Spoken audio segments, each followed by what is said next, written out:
Arash. I don't know what's your last name? Soofiani. Soofiani. And they called you the San Fernando Sultan? The San Fernando. No, the Saffron Sultan. Saffron Sultan. Yeah, my teammate at San Jose State, Nate Keeve. San Jose State Judo. I had a teammate, Nate Keeve. He's still my teammate. I love him. He calls himself the Vanilla Gorilla. Gorilla. He's a big bear Jew, like big traps. And anyway, he called himself the Vanilla Gorilla. And then he gave me a name, Saffron Sultan. And then, yeah. Saffron.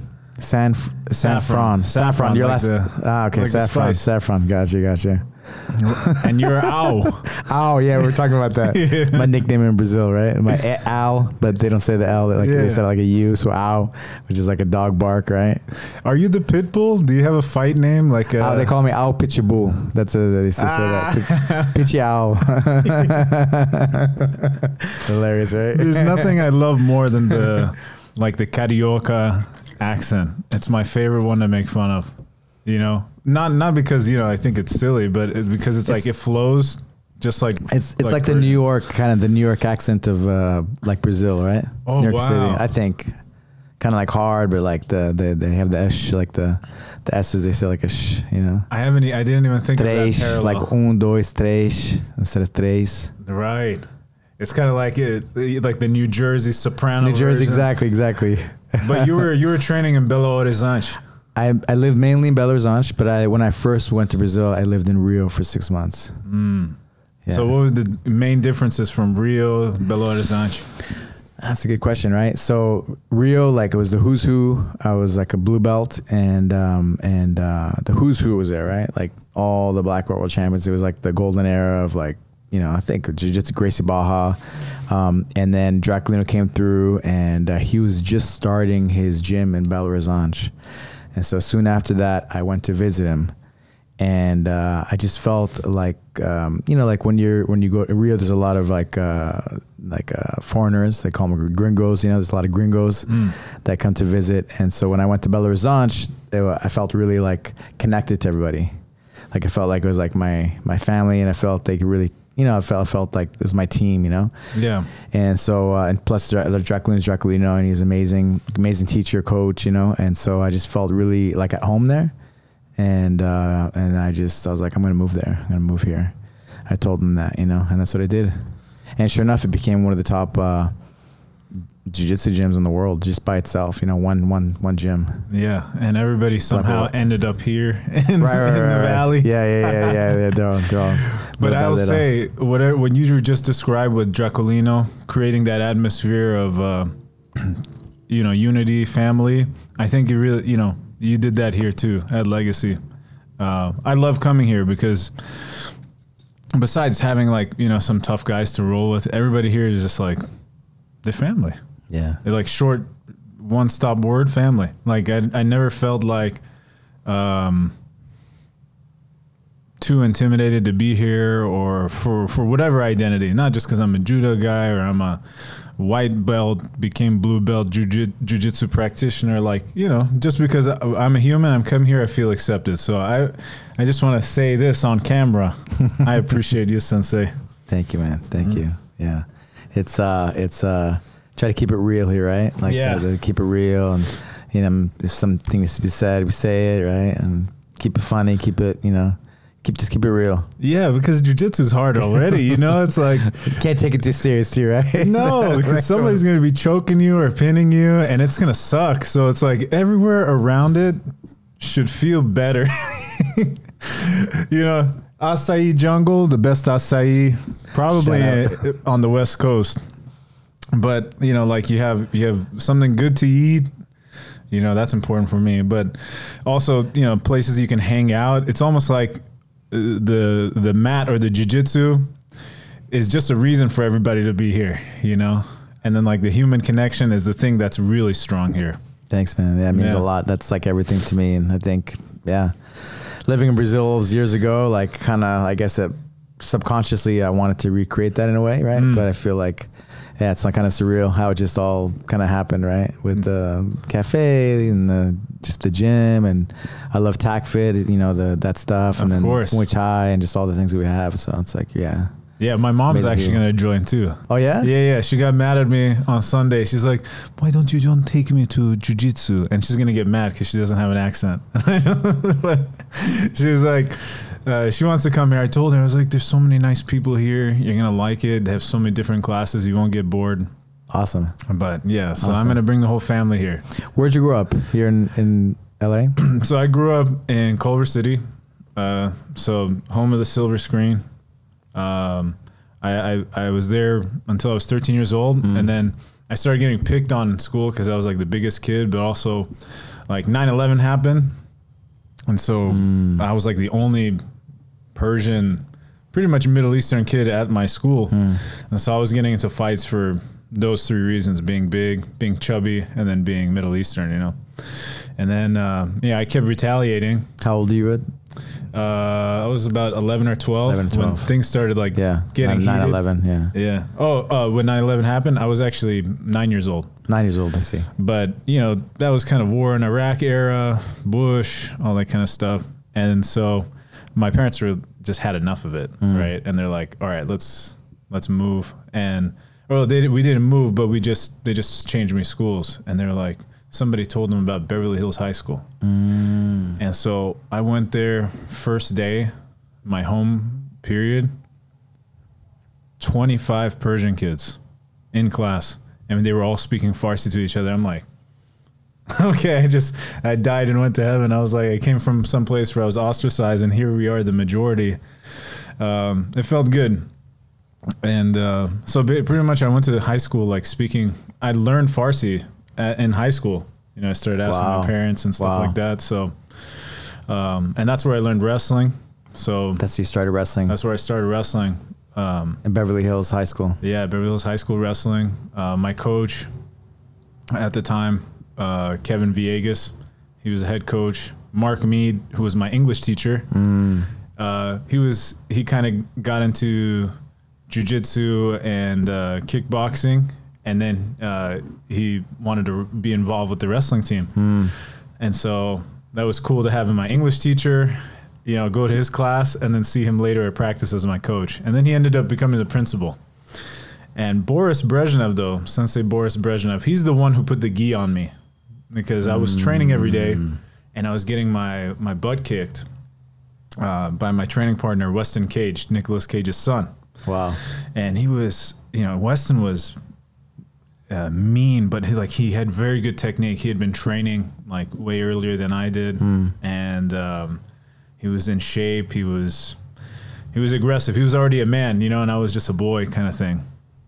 And so Boris was like, after practice, he sat me down on a bench, put my arm around my shoulder. This like, you know, he's a much smaller Ukrainian guy, and he's just like, listen, kid, you got to respect yourself. You know, because like Weston was like putting me into a cradle at water breaks, you know, not letting me drink water and stuff like that. You developed like, I'm assuming you developed later, like you got bigger later? Yeah. So like after my sophomore year, I actually got smaller and then I got bigger. Right, you lost weight. I lost weight and then less chubby. And then I started lifting. And then it just became massive. Yeah. I think at my peak, I was like 335, too big, but so Boris threw the gi on me. I had to go wrestling practice right into judo and sambo. And so we trained judo and sambo there. And that was the first time I was in a gi. So then when I started wrestling, I never really got off the mat all of high school. All year round, there was something to do. And wow. Yeah. From there, when I trained, I needed bigger bodies. So then I trained at Hayastan with Gokor Chivicyan and Manny Gamburian was there. Ronda was there. Sam Rajabi, who's actually training at Homelos in Northridge, a big Persian guy. Okay. Was training there too. And then from there, I was like, man, I need to train even more. And my friends were talking about LA Tenri. So then I would drive from North Hollywood Tuesdays and Thursdays. And then Monday, Wednesday, Friday, I'd drive to East LA to train at LA Tenri with Tokuzo Takahashi.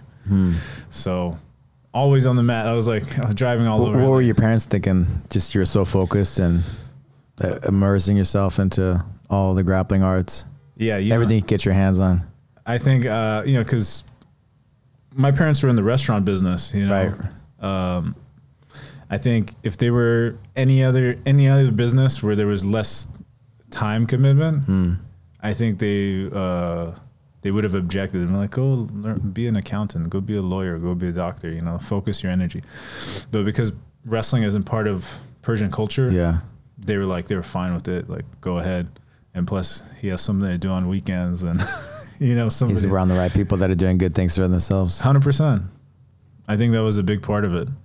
But I'm really glad that it happened the way it did. You know, if I didn't have a hard circumstance and get my butt kicked, I wouldn't be in front of Sensei Alberto Crane. How did you get into jiu-jitsu? I was working at a restaurant right out of high school, and my friend armbarred me. He was a smaller guy, and I couldn't believe it. You were in a restaurant and then you got armbarred? Wait. Yeah, kind of. Well, they were inviting me to go to go to class. You know, it was the beginning, right? Like 93, 94. And so I finally went, and my friend armbarred me like 10 times. I couldn't believe it. I was like, let's go again. And then I just had to learn. I was like, what is this, you know? And it just really brought out the best in me. It got me like crazy focused. I just, you know, I used to come home with all these marks on my face. My mom was like, what's going on, you know? And then she just saw how focused I was, and I just, every single day, just, you know, and so he's like, okay, this is good for him. Yeah. Even though he has marks on his face, right? Yeah. What else would you have been doing? Because I almost went into the Navy, actually. Not that I, you know, I'm like a military family, even though my dad was in the military. But I almost went into the Navy. I thought I wanted to be a Navy SEAL, because my first jiu-jitsu coach was a Navy SEAL, and he would talk to me. He influenced me, obviously, about that. And I actually did a bunch of training to prepare myself for it and stuff. And then I actually went to enroll. It was breaking my mom's heart, because they're all in education and, not going to the military. And something happened where my blood pressure went high, and they're like, okay, we're going to keep an eye on it. And so they gave me like 3 months or something. And then my friend came back from Brazil. His name is Amal Easton BJJ in Colorado. They have like, you know, over 4,000 students. So, you know, they do amazing work. Mashallah. He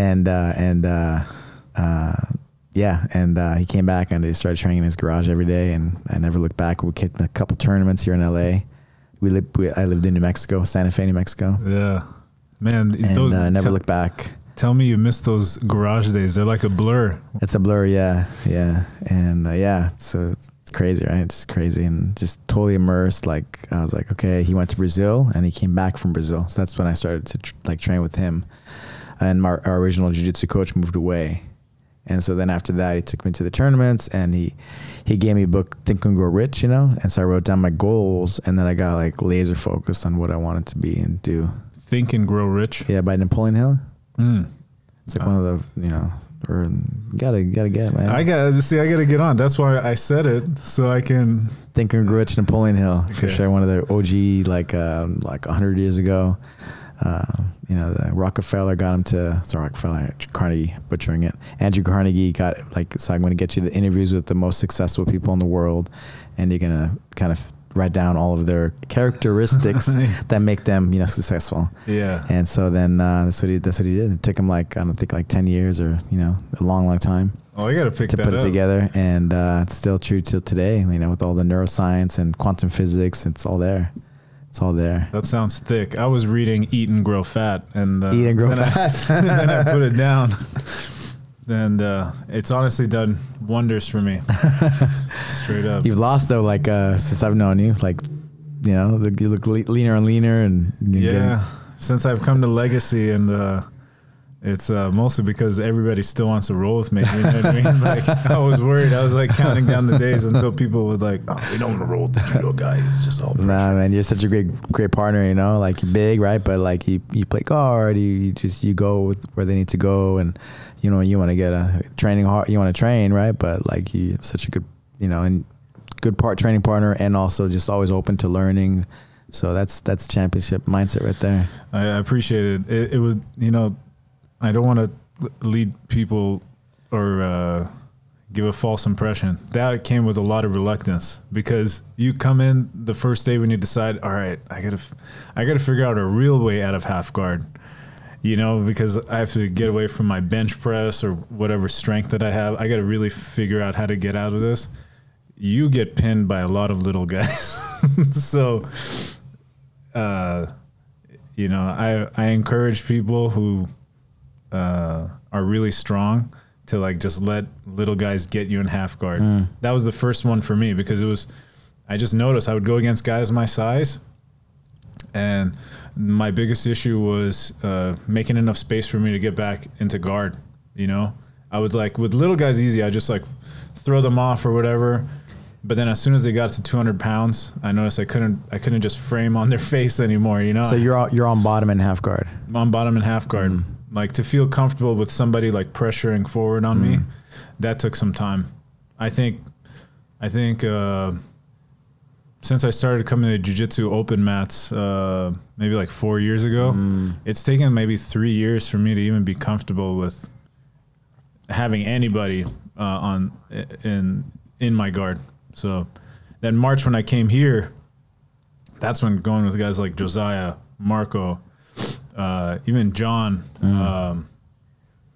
yeah, those guys really exposed, because they're really, you know, strong dudes, but also they're kind of active on the top. They can move. Exactly. So Jiu-Jitsu has actually given me a lot of confidence in my judo too, because judo guys, we're always thinking of, you know, scoring the point, like throwing somebody to their back, getting ippon, getting wazari, whatever.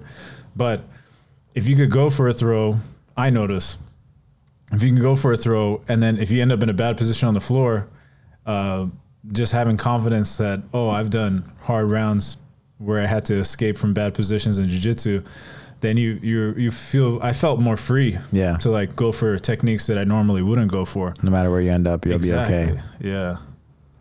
How did you get into judo? Judo was after that, the Ukrainian guy, he put the Ukrainian, Boris put the gi on you. Sensei Boris Brezhnev is like he's like a mentor, friend, second father. You know, he definitely he's the one who kind of you know, he's Jewish too, so he would, you know, he says, you know, I became a man under him, kind of thing. And I truly believe that. Like, there were times where I was tested by people who were way stronger than me or whatever, and then every step of the way he was either showing me a new technique or a new mental model I have to approach. He was always hypnotizing us, you know, using words. Because like wrestling, just the culture of wrestling compared to a culture of, like, you know, martial art is different, right? Like you know, like judo, or, you know, like respect and, you know. Yeah, I would say I think wrestling is way more roughneck, you know, kind of like just the culture, you know, the culture. Yeah. It's the culture of wrestling, because it's very dense in competition. You know, it's all over the place, right? Kind of like basketball culture, you know, or football culture. You get one coach, they might think totally different, but in maybe jiu-jitsu and judo, it's more organized, where it's like, oh, we come under these people, and this is how we act. Exactly, lineage. You think, what are some differences between your lineage versus, I guess I shouldn't say that way, but what was it like now that you're a student of Draculino, right? What are some expectations that would be set? Like maybe 10 tenets that, oh, I'm under Draculino, therefore I must. 10, huh? I think technical. I think you know, like competitor, you know, like not all, but in the early days, if you're from the early days, like you're like a competitor. And then I think also being well-rounded, not just in jiu-jitsu, but also even in other, like MMA kind of, you know, you know how to fight. So I think from my you know, because from the old school, like those times when there was like Valetudo fights and those kinds of things. So I think for me that, you know, when I say jiu-jitsu, is, you know, you're kind of versed in self-defense. You're versed in like a complete jiu-jitsu, not just like you know, tournament jiu-jitsu, and you know what I mean, like that. But also, you know, like being like you know, you talk about the culture, but being a good person, right? Not being like not that there's too many of that in jiu-jitsu, but it can happen. But you're a pretty solid dude if you're a jock and a black belt. Exactly. You're not just like a jock or something like that. That's what I noticed, at least, versus like wrestling culture. You can get a couple of jocks. You can get nerds. Jiu-jitsu, I think you only get nerds and then nice people. Like, it has this sport, and maybe judo has a really unique way of filtering jocks out, because like, let's say you're a macho jock, and that's very broad, but I think you catch my drift. Is like, somebody's gonna humble you. You're gonna get humbled. That's it. Yeah. Sooner or later. Yeah. Even the guys that in jiu-jitsu or judo, if you were a world champion, the best of the best of the best, that day, if you train, that day there's 10 guys that could beat you too, So yeah, I think the sport does a good job of and because of that, it makes you a better person, right? You hope. Pretty much. You hope. Well, it's like, you don't getting humbled, and you're like, being in bad positions, being in tough spots, right? It just, gives you the right mindset for life, I think, to do anything, right? Oh yeah.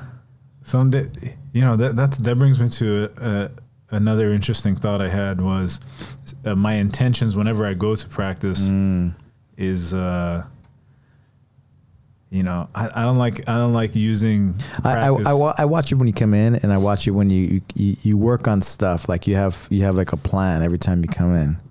Is that am I right by saying that? Yeah. Yeah. Okay. Yeah. I learned that from my coach Shintaro Nakano when he was our coach at San Jose State. Yeah, he's a man of very few words, but when he does speak, he's just like, every time you come here, you should be working on one thing, which is like Ouchigari or Osotogari, like work on one thing. And, because when I first got to San Jose State, I would just go there and I'm like, I got to go hard 10 rounds. I can't lose. It was never about like, learning, getting better, right? Yeah. Evolving your game. Yeah, you're just burning yourself out. Whereas like when I first started coming here too, I noticed that my first week was, man, I'm just over here surviving. I wasn't really working on anything. And I was like, well, I could just be punching a bag, and getting myself tired, and that would have the same effect. Or I could be like practicing something and getting out of stuff, or trying to triangle Marco, for instance. I've done it. Is he gonna do it? Almost. I've done it. Today was close. And the wall was helping you, actually, but it was close. I think it was so close today. I think what happened was, actually, this is the left knee is my my bad history knee, and so put your hand when you have that triangle. So you close the triangle. The knee that's free, right? Put your hand on that knee like a stiff arm. Yep, this one. That's it. The right one. And you're so strong and big that he won't be able to drive you over like that. Yeah. And then you can scoop your body back to stretch him out. Yeah. And that would have been enough because it was really close. Damn. You heard that, Marco? Coming for you. Yeah.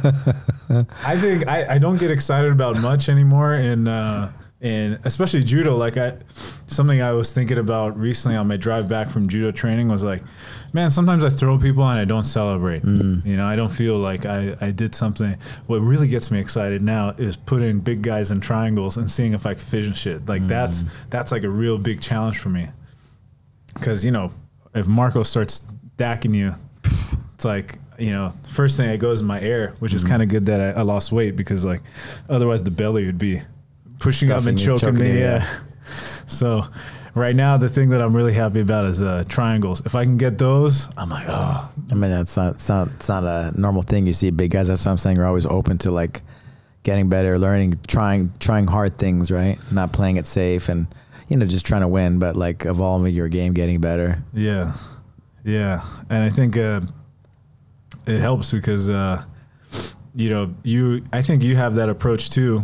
And just now, as an educator, you've branched off so heavily. Like now you got TAC Fit going, and in terms of like movement education, you're also very open. Like one of the second times I interacted with you, I was swinging a club and you're like, hey man, let me show you I got this like mace technique. You want to check it? And you're like showing me like some swings. all into it. Dude, this guy's cool, man. He's just over here. He's just like chopping it up with me on strength and conditioning and tack fit. And I'm like, all right, okay. So it's cool if I do that here. If I'm able to, some places it's not, unfortunately culturally acceptable to be like trying out of the box stuff or pushing the barrier. So I really think it's up to whoever is setting the tone, which is you're the supreme leader, the Ayatollah. Speaking of, shout out to the Immortals. Sultan of Strangles, Mike Rakhshan. I love you, buddy. I think he calls himself the Ayatollah of ankle locks. Yeah, man, I've always wanted to go to Iran. Really? Yeah, me too. I've had a lot of I haven't been since I was 1 year old. Can I grab one of these? Yes, of course. Yeah. What part of Iran you want to go to? What draws you? Just like the culture, like the people. Like my wife's, they're Armenian, but their ancestors lived in Iran for many years, and just all the stories I hear, and traveling to the Middle East, and I just want to go. And just see Tehran. I mean, I'm into the tack with the club bells, right? And then the Persian meals, like it's just so cool, right? The Varzish Pahlavani, the Varzish Bastani, that kind of stuff is, it's such a storied history of warrior culture, how they used to do physical preparation for thousands of years, and it's funny, like for combat and then wrestling too, right? Exactly the things that they did in that little ring, that we're learning about now at seminars and tack fit, like so it's just interesting. Like we always like to think like the past had primitive ideas, right? And I think they came up with these solutions. There's nothing new under the sun, kind of thing. Maybe they didn't have the science that we had, but they came up with ideas and they supported them and. They knew it worked. Yeah. I want to go to Iran as well. But you said your wife's Armenian, and all my best friends are Armenian. And as well as I, because now you're married in, is that once you're friends with Armenians, you can't let them go. It's like a lifelong thing. It's a lifelong you're a friend, thing. you're a friend. You're a friend, and there's one team. It's Team Armenia. Love us up there. Love, merci. So my friends love him, right? Love, shot love.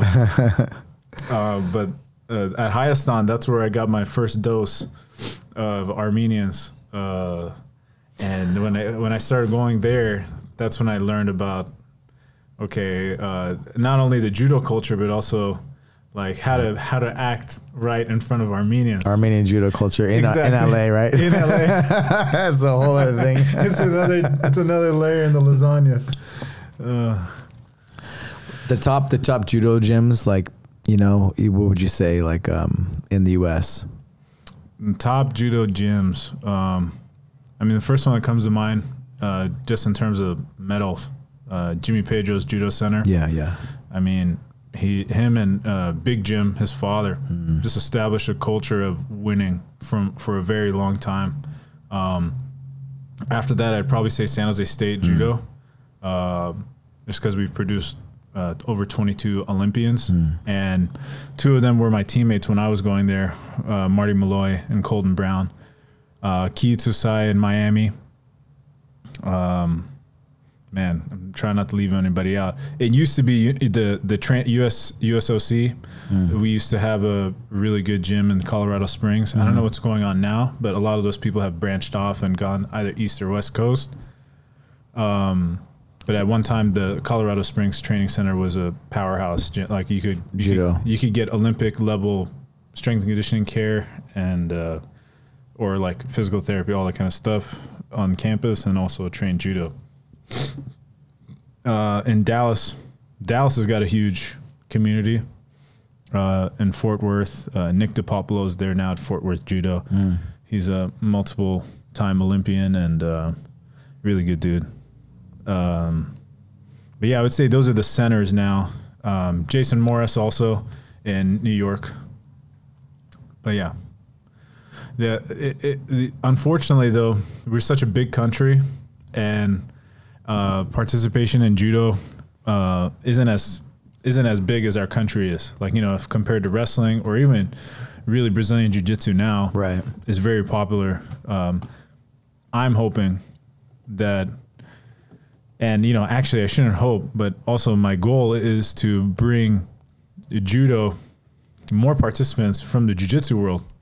You know, kind of be that bridge, just like CrossFit did for Olympic weightlifting. You know, before CrossFit, not many people wanted to go Olympic weightlift. It's very technical. It's very hard on the body to push maximal weights. But CrossFit was kind of had a better culture of bringing people in.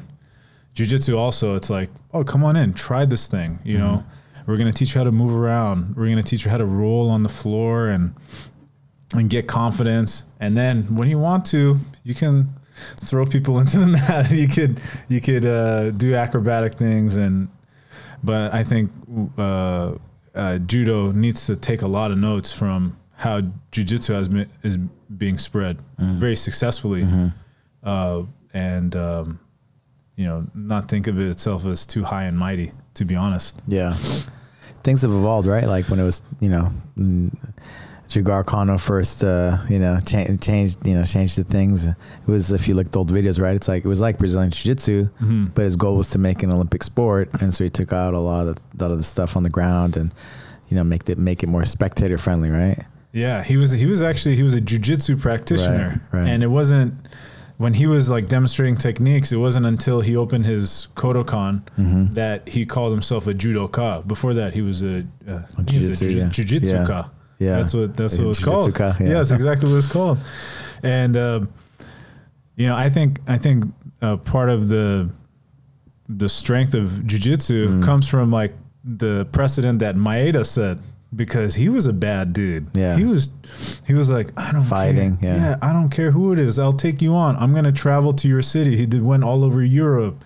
He went all over Brazil. He was just like US, challenging. Yeah. He went all over US, challenging the biggest, baddest wrestlers. Sometimes he lost, but most times he won. Being a smaller guy too, right? Yeah, he was like, I think it was like 140 pounds.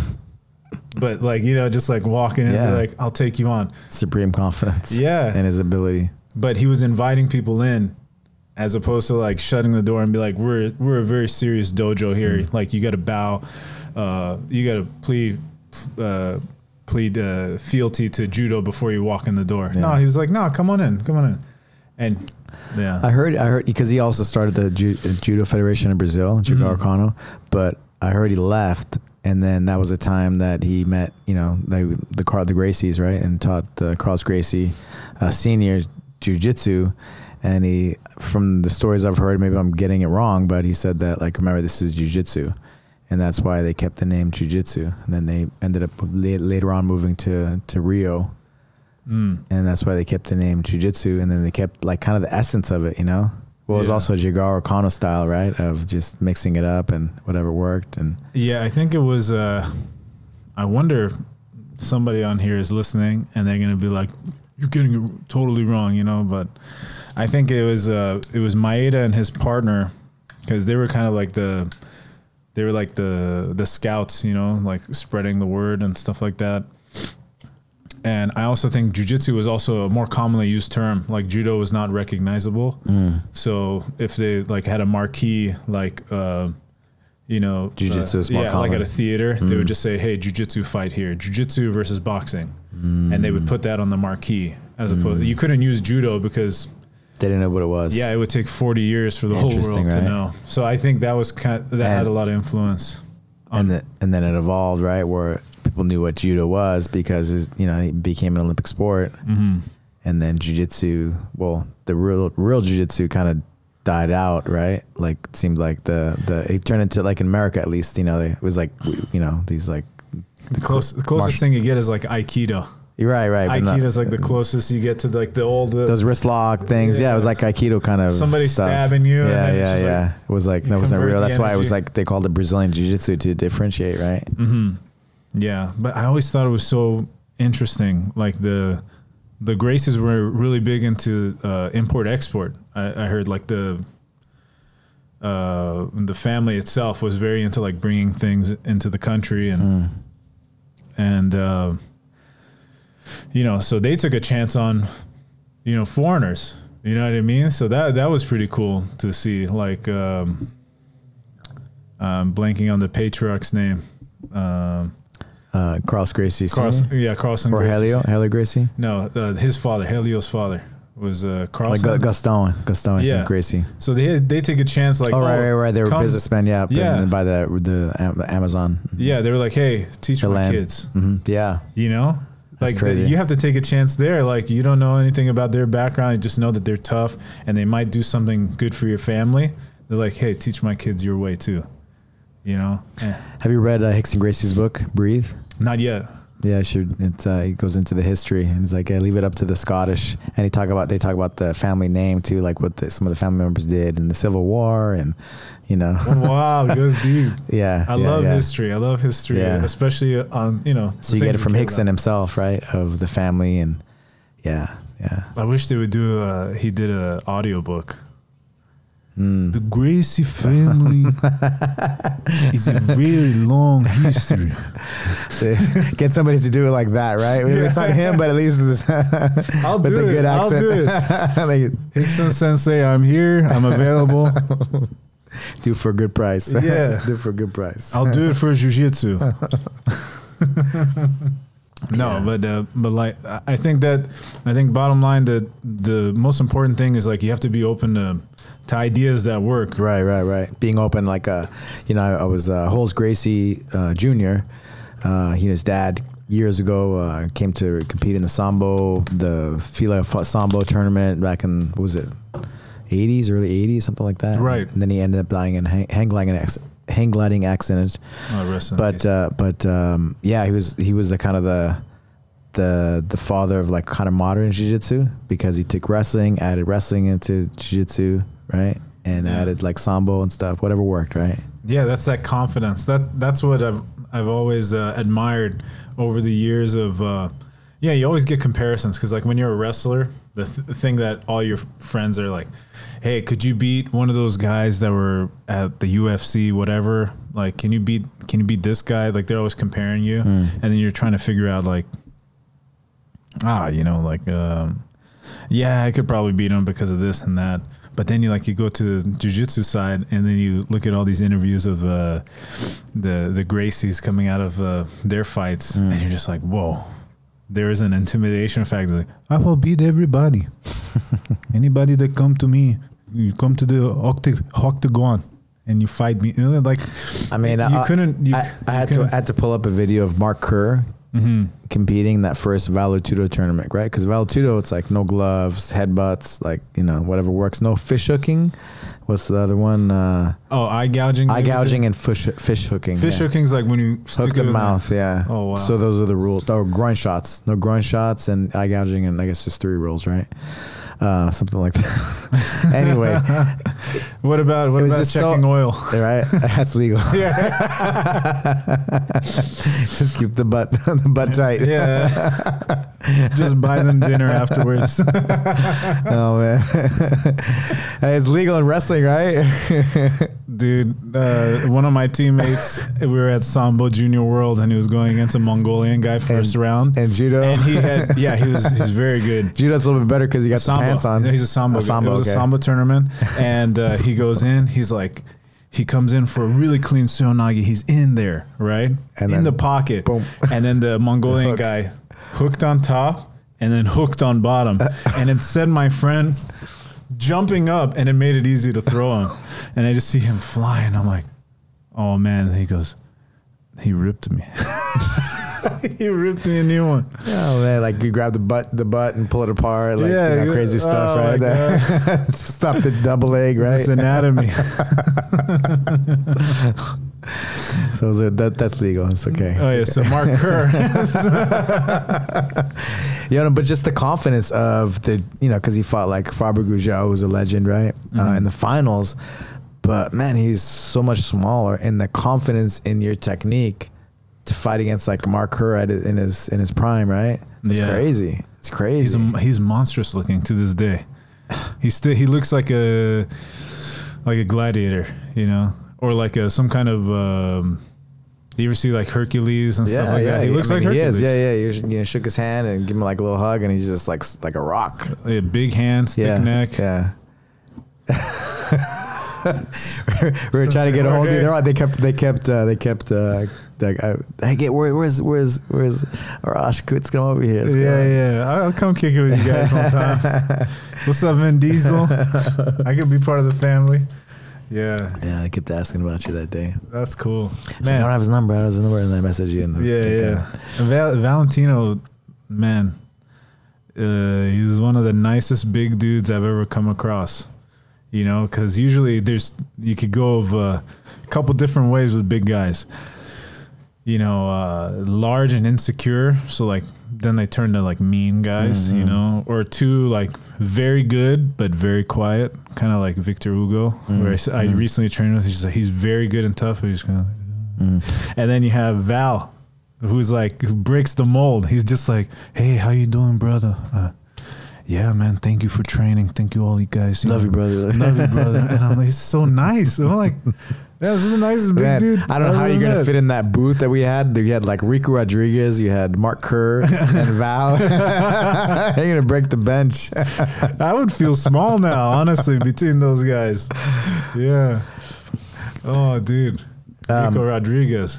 That's your era of fighting, huh? Like you were in the ring the same time as those guys. I was in Brazil, yeah, for sure. At those times we hung out in Brazil at those times, like 90, 97, 98. All of your fights were in Brazil, or a couple of them were in America? The jiu-jitsu? I'm saying you were a mixed martial arts fighter. Yeah. So I did 20 fights. So I fought. He started here in the U.S., you know, which is I think a little bit. I say it's not, but there's more rules, more regulations out here. But I did fight in Costa Rica one time, which is kind of crazy. But there's no commission, so you know I had a guillotine that I dropped to my back because I'm pretty confident in it, and it just like slipped right out. There's no Vaseline. Nobody checked your gloves, right? It was an experience it was something else. Now I'm just looking at your face. I'm trying to see if there's anything that looks like you maybe got hit by a razor blade. Mainly in the U.S., but I fought in Japan one time and Costa Rica and was another one. France, my last one, south of France. Ooh. Yeah, for my last one. What city in France? It was Palavas les Flots, so right outside of Montpellier. Nice. It's like pretty much the same city. Yeah. But next to the French Riviera. Isn't it awesome how punching people in the face takes you to all these beautiful places? We fought in, it was my last fight. I took my wife as my corner because I had a bunch of friends there already. It was actually my friend Farid Kader, he was on the judo. He was a French national judo team for a decade or whatever. Nice. So all his friends were there. And some, of course, are my friends, but it was amazing, man. It was my last fight. It was they said it was a bullfighting arena. They said that real gladiators fought there back in the day, and the motif or the style was the guys taken out to the ring, right? Were dressed as gladiators, and there was a tunnel, and it looked just like a gladiator movie. That's badass. So I was like, all right, cool, this is the one. This is good to end on, And luckily it worked out right. I didn't get beat up. Did you win? Yeah. Oh yes. So. I can't think of a better dude. Me and my friend Craig Seidenglans, he was my roommate at Arizona State. We watched Gladiator like once a week, just for motivation, because that's awesome. Did you plan on that being your last fight? No. Just you become friends because I was training at Team Quest, and there were a lot of judo guys, judokas, and wrestlers right there. Dan Henderson, right?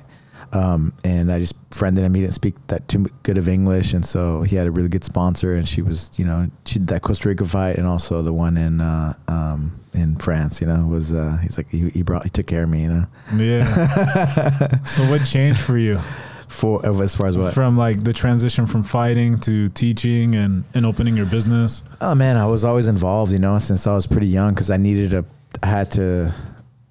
after I came back from Brazil, I didn't have training partners, so I had to create my own training partners, and then just one thing led to another, and I guess I was okay. You know, people started to come back and kept growing, and you know, whatever. I was like 23, you know, and yeah, just I love teaching. I guess my family, they're a bunch of teachers, and so whatever, maybe it's just in me, you know. Yeah. And I love it. I love seeing people get better. I love seeing people reach their potential, you know. And I think Jiu Jitsu is just such an amazing tool to do that. You know, I see that. I see that with many, with a small few coaches, and you're one of those that I see, like you can.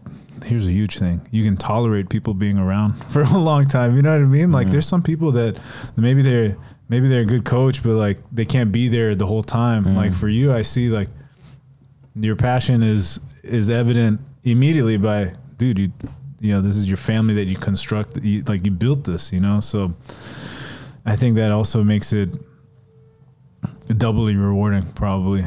I can only speculate, but for me, it's like, I started coaching like strength and conditioning. Right. And tell me about your background. Like, how did you get into that arena, that field? That field, I had a serious knee injury that I had operated on in 2017. I had my whole patella reconstructed, and that was like one of those moments where you're like, okay, what are you aiming for? Because you know, just getting a medal is not a mission. You know what I mean?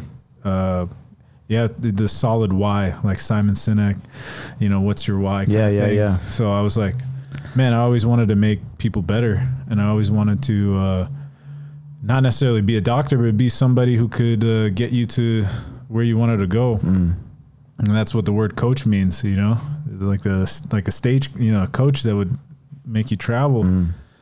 And so I went into that field because I was like, oh, this is how I could really impact athletes. Because, you know, for better or for worse, my journey, oftentimes I was figuring stuff out for myself, you know, bouncing around gyms. My first strength and conditioning coach was Sean Waxman, who's a world-class weightlifting coach. He was in Lawndale, and he recently moved to Utah. But that was my first exposure to strength and conditioning, and I had to go like reach out and find somebody to help me, you know, because I realized I wasn't as strong, and I noticed that the best guys were doing that. So my goal was always to be, hey, I got to create an environment where this kind of help is more readily available to judoka. And that's the first thing. I was like, I want to be a strength coach so I could do some long-term athletic development in our field, because it's lacking, you know, for lack of a better term, it's lacking. So that's how I got in. And then at San Jose State, we had Eitan Jedber, who's our athletic training specialist, and also he was working at Stanford for 14 years. And he got me an internship, and then threw me head first into the strength and conditioning collegiate side. And I thought that was the only real way you could, you know, make a career out of this. And I was kind of wrong, honestly. Like I went through the collegiate side, and it's very structured. You'll learn a lot. It's kind of like what part did you go into? So I did an internship. So like in collegiate strength and conditioning, it's you usually start off with the internship, and then you do 3 to 6 months unpaid work, and you know, you're working like 14, 15-hour days, learning a lot, working a lot on your feet all the time, hands-on experience. You'll do that 1 to 2 times, and then you'll apply for a graduate assistantship, and you'll work with all teams, like from tennis all the way to football, basketball. I work with synchronized swimmers at Stanford, so you get like the nose plugs right there. Yeah, they didn't wear them when they were in the weight room, but it was funny to see them, like, you know, have to teach them how to squat and things that we take it for granted. And but then you see them in the water, and you're like, they're doing perform better. Whoa! Yeah. How did you put your foot behind your head and touch your own nose? And crazy. Why am I teaching how to squat? You can do beautiful things in the water, you know? So just seeing all those different types of athletes was really beneficial because if you just work with, for instance, in personal training or just jiu-jitsu or just judo or mixed martial arts, you only see a certain morphology of athlete. So that was a huge beneficial experience. Also being under the gun and having to get results and also like working under a boss was helpful for a short time. Then I ended up getting my first full-time job at Santa Clara University. Santa Clara University. And that was also a huge, that was like my first role where I was in charge of my own teams. I had 5 teams. And that was kind of, I remember the first day I was warming up the water polo guys and I was like, I was walking up and I was like, I kind of froze for a second. I'm like, dude, I'm going to be in charge of like 40 kids right now. Like, you know, kind of freaking out a little bit. And, you know, start them off with inchworms, bear crawls, stuff like that to get them warmed up. And then we're going to go in there and lift. But I just remember, I was like, for a second, I just took a step back, breath. I was like, okay, I got to lead people right now. You know, that was a really weird feeling to be like, oh, now the role is switched. Now I'm on the other side. So why didn't you go down the physical, like a physical therapy route and choose the strength and conditioning? Because I work as a physical therapy aide, and physical therapists, they work with sick people. You know, not saying sick people, there's anything, there's only one thing. Because you had a knee injury. Yeah. And so it can't kind of like, man, I want to be better, help people be better. Yeah. Well, the thing is, like with physical therapy, you're constantly working with people who have injuries or something's ailing them. And then I was like, I want to help people who are able now. You know, like you have the performance end of the spectrum, and then you have the rehabilitation end of the spectrum. And I wanted to be more towards this area, and then maybe general population is somewhere in the middle here, or just like out of shape athletes. You know, so if this is ultimate performance, I wanted to be somewhere here where I was like developing high school athletes or people who want to reach their potential and get to high performance. That's where I wanted to be. Over here on the physical therapy end, you're always playing rescue, and it's just something that didn't fit for me. You know, a lot of elderly patients, and that's the bulk of physical therapists' time. You know, they're not always like dealing with athletes. That's only like 10% of physical therapy is like elite athletes, and the rest of it is just orthopedic issues. Right. Now, some people that's like older population, right? Yeah, you're not gonna be like Stacy, like, you know, old Stacy over there, and be like, hey, get deeper in that squat. All right, let me see. You know, keep that chest up, Stace. Like, you know, so I was just more. I like this side of the spectrum a little more. Yeah, you keep the people with you, and you're doing, you know, high level stuff. One of the things that makes me think about TACFIT, you know, because I have, you know, guys from here, right, and they go to physical therapy for things, but it's kind of like physical therapy, and then there's different levels, right? Regressions, progressions. So you can, you know, have an Olympic athlete training with somebody that just came off the couch, and then it's badass. You know, you're doing like you know, strong things. Yeah. And like if you're doing physical therapy, sometimes you're like around a lot of, you know, like sick or weaker people.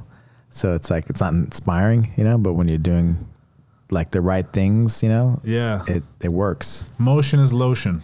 Motion is lotion for the joints. And you told me that, you know, going back to that second time I'd met you and you were showing me club stuff, you really rapidly told me, hey, this stuff helped save my life. And I was like, yeah, it was a lot to take in for like a minute of conversation, but could you tell me again what you meant by that?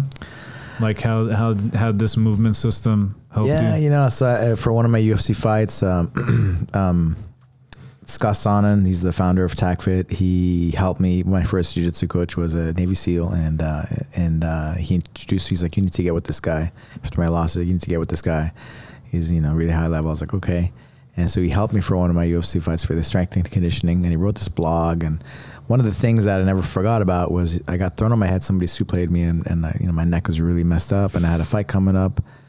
And usually it's 4 to 6 weeks, right? Like like some pain pills, and they maybe even talk about surgery, right?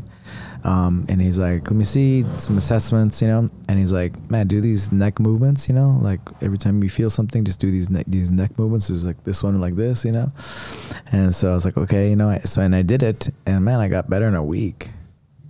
And it just like blew my mind that I could heal myself with movement.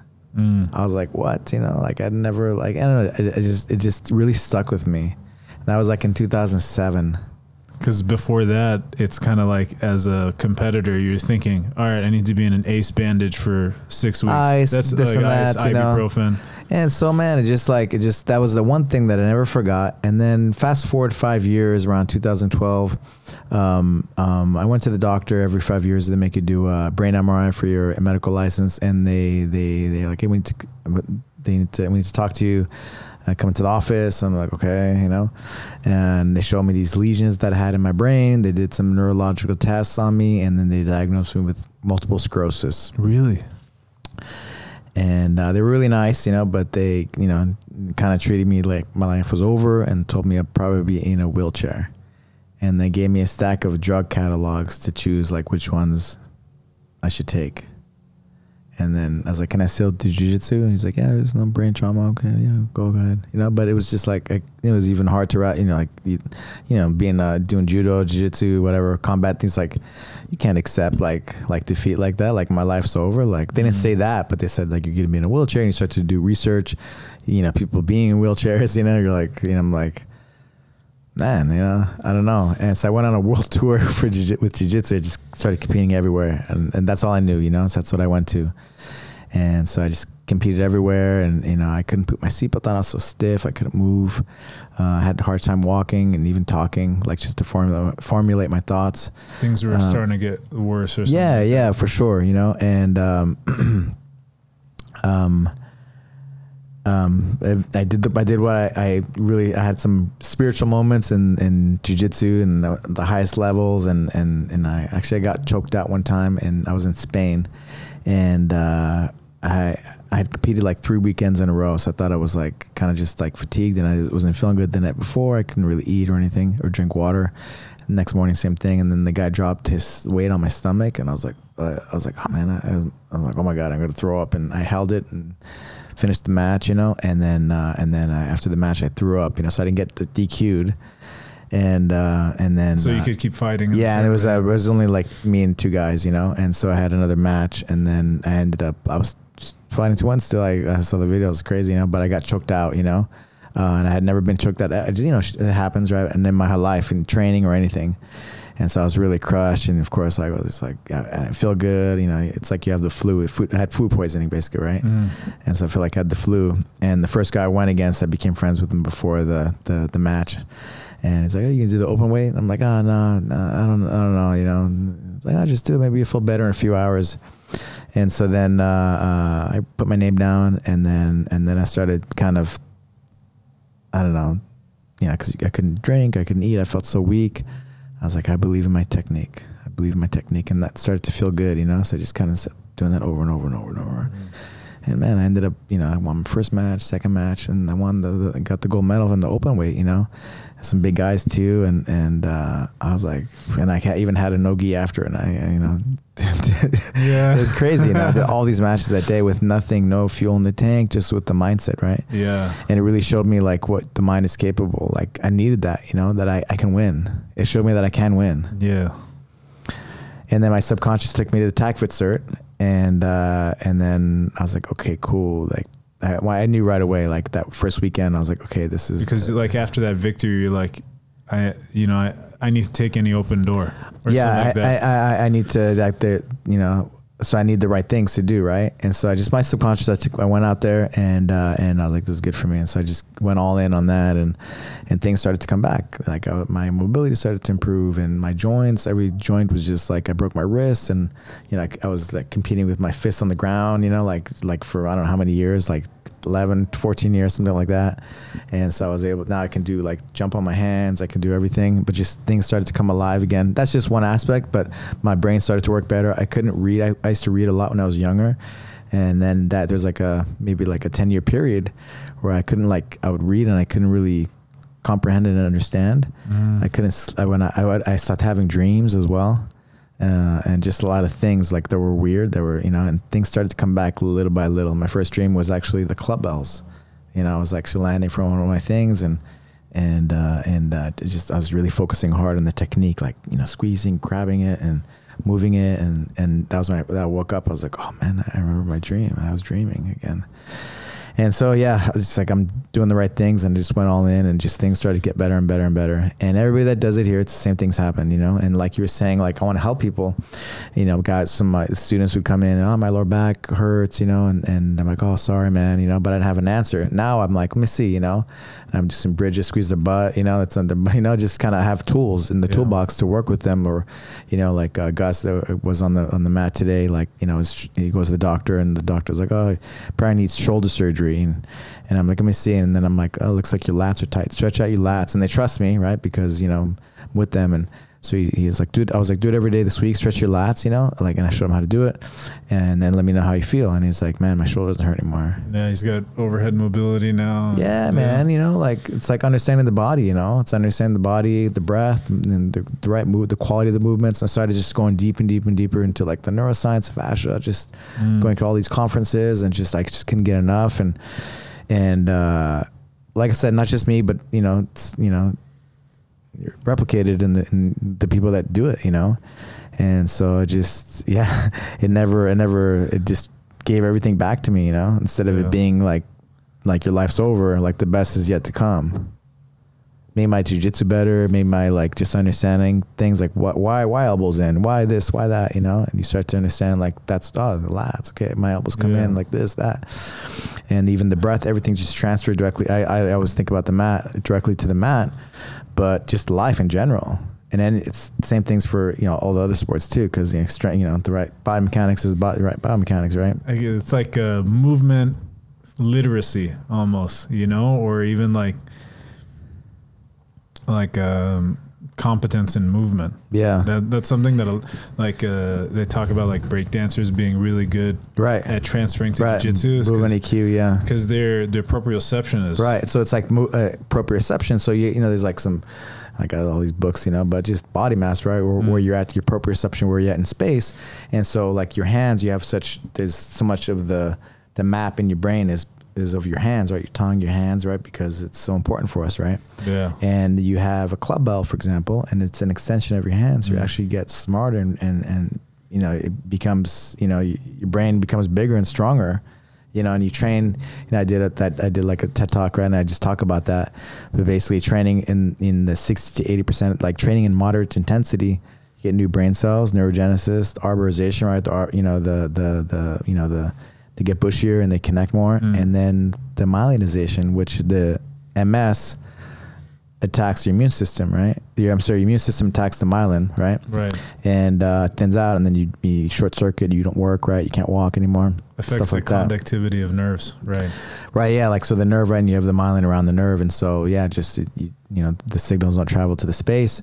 And so when I was doing that training, I was laying down myelin, and, like, it can be attacking, but I'm building so much of it. And so now it's just a way of life. And I think it's at the yin and the yang with all, like, I think jiu-jitsu grappling, so it's like the yin and the yang, nobody taught me these things, I've had all these injuries, and it's so beautiful that I can, like, I have answers now, like Erica, or when I'm put her in there, but she hurt her elbow right this weekend, and I have answers. I can right away, do this, move your elbow, and now it's cool because not all the doctors, but they still put you in a sling or whatever. They don't have you move stuff, but now, I guess, cause I had another student he went to the doctor, and they're like, yeah, move it. And, like, yeah, we're going in the other direction now of moving these things, Yeah. And so I have, like, the protocol, of when you're in shock, you can't move that once, you move the other one, and then you start movements, staying out of pain and whatever. All these things TAC taught me, So it's and how has it changed me? It's given me all my capabilities back and more.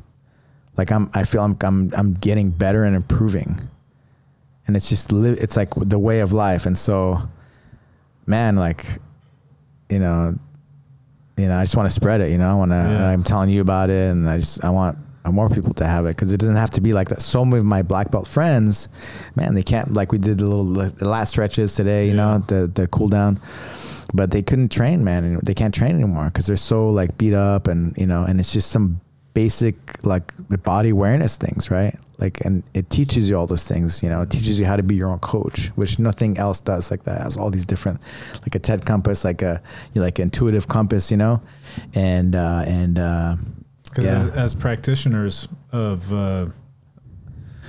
jiu-jitsu, like you become so married to your style of game, you know, that might have a pattern.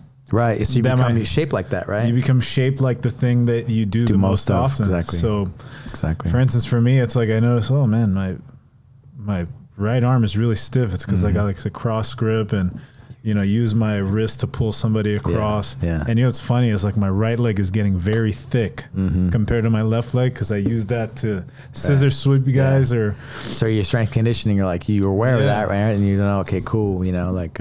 Exactly. So to work on. So when you mentioned, you started asking about my history. And, you know, now that I've gone I moved back home to help my family's restaurant. And in doing so, I also did part-time training, personal training for friends and friends of friends. And then I picked up clients, you know, and now I'm starting to see, you know, my impact with athletes. It was, don't get me wrong, it's kind of like a rock star, the rock stars of movement, right? But a lot of your impact is right here in the meat and potatoes, right here with normal people who are struggling with just basic movement literacy. Athletes are masters of movement organization. Like if you throw this bottle at a baseball guy, the ways that they could catch something on the way down, it's incredible. They don't even have to think about it. They just know how to move their body to make things happen. And so if you could just teach these people right here in the middle of the spectrum between sick and high performance, you could move the world. Yeah. You know, and so it's great that you brought up your history with TACFIT, because I feel like that's where my personal goal is moving towards, is like providing movement literacy and the philosophies of jiu-jitsu and judo to the masses. You know, I think that's where you're going to have the most impact. You know, these people are already good. You know, Sean Waxman, I worked with him. He was like, he told me when I've recently visited him, he goes, Arash, what do you think our role is? Arash. Yeah. I'm trying to do his his New York. He's from this place called Elecchester, because it was like an electric union. Anyway, he's got this really thick like New York accent. And then he goes, what do you think our job is as an MBA strength and conditioning coach? What do you think our job is? I was like, well, you know, injury prevention, maybe like getting them a little bit better. He's like, no. It's just to make sure LeBron James can show up on Tuesday and not be hurt. He's like, because LeBron James is going to LeBron James regardless, you know? And he's like, the impact that you can have on him is not teaching him how to move. It's just making sure he doesn't get hurt. Just make him feel good, you know? But over here, this is where you could actually teach people how to move in patterns and like you said, be their own doctors. And that's great. I'm in. TACFIT, let's go. I want to give you still mace, since I think you mentioned that before you go to Texas, you know, just to play around with, you know. Texas TACFIT. Here we go. Yeah, man. It's, I would love to play with it. But the club bell is like the, you know, part of the original, but one of the leaders in the TACFIT, he, you know, he added the steel mace to it. Yeah. But the principles are the principles, you know. You know, you were saying like TACFIT kind of renewed your purpose, and it gave you vitality back. It gave you like a mission back. Yeah. It's really crazy for me, because since March, since I've been coming here, jiu-jitsu did the same for me. Because, you know, like with my knee injury, I lost a lot of confidence. I was like, man, can I be a performer again? Can I even get on the tatami? And I might lose a local tournament, man. I don't even have it right now, you know? And just being able to get on the mat and learn something new and, you know, day by day work with people that actually want to help me. It kind of gave me a renewed purpose with the gi, you know? I think it was really one of those things of like, man, now I really want to be in this community and yeah, I'm gonna cry and shit if I talk about it further, but yeah, it means a lot to me to be able to just suit up and learn something new and maybe teach somebody something. So it's you know, judo hasn't always been so kind to me, like physically or mentally, and I'm sure I'm speaking for a lot of other people who seek really lofty goals in competition. You get burnt because you're like flying super close to the sun, whether it's your body or your mind. And one thing that I really, you know, in this short time that I've been in the jiu-jitsu community is it's allowed us to like express ourselves still, you know, and even come back to like kind of the white belt level of like have the white belt mentality. So for that, I really, really do thank you, Alberto. Sensei Alberto. I don't even know if I could use words. I'm gonna have to act on my gratitude. Thank you.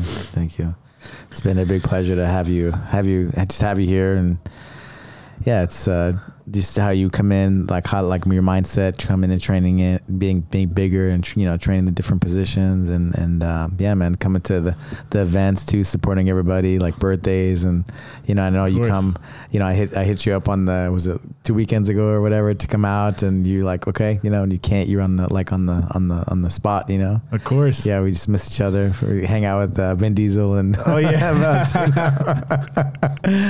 I know, it was all fast and furious. They kept asking, oh, Arash. I was screeching tires on the 118. And luckily you messaged me back, but it was a little bit too late. But yeah, man, I appreciate your friendship. I appreciate you. What are you mentioned a little bit, you know, you want to help people. Do you have any like goals that you like? Yeah, you know, I'm talk about jiu-jitsu and judo and in jiu-jitsu, I think I want to be world champion for sure. I want to see how good I can be. And judo, my goal was always to make an Olympic team. And but for, you know, the reason was very selfish at beginning. I think like all kids are kind of like that. They don't think of that about their impact yet. But yeah, I think my mission now is more solid. I hope to. Your why? Yeah, my why is much more strong, and I want to empower people who don't think necessarily they're in the position to be empowered. So first you have to get this position, and then you can kind of talk about it. But so I have a lot of butt kickings to receive in Texas. So. And here, you know, every gym I go to, I have to get my butt kicked a little bit more and more. Yeah, you ever watch like Dragon Ball Z? Yeah. Every time he got his butt kicked, every time Goku got his butt kicked, he got better. And that's kind of my motivation. It's like I come in, have a bad day, get choked out, get put in a crucifix, whatever it is. But all right, you're not gonna do that to me next time, and then keep that ball rolling. So. Right on, man. Thank you, man. Thank you, Sensei. Thank you, brother. This is awesome. See you. I don't like goodbyes, but I'll be seeing you hopefully around, you know. Yeah, you'll see me around. You going to come for the Worlds in December? In Anaheim. I'm competing there, blue belt division right now, dirty blue belt. And then we'll see from there. And then once I'm settled in Texas, you have to come out, and I'm going to make a Persian barbecue for you. All right, I'm in.